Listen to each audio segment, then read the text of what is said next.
Kažką daužo, einu paklausiu, ką čia daro. Labą dieną, ką čia darot, meistras, papasakokit. Na taigi ploju.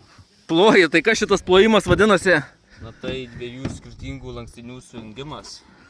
Juos sulankstant ir be jokio tarpelio, kad būtų viskas susiploję, jokių hermetikų nieko čia nėra, ne? Nieko.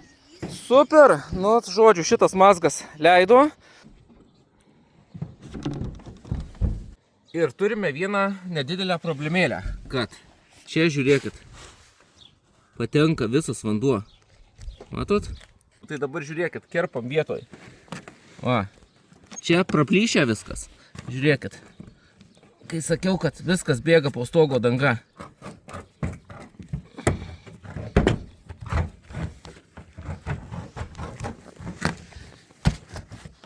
Va, žiūrėkit, viskas, va, viršutinį iškirpau.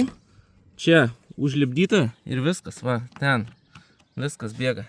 Dabar viską suvalcuojam ir bus šita vieta tikrai 100% sandari.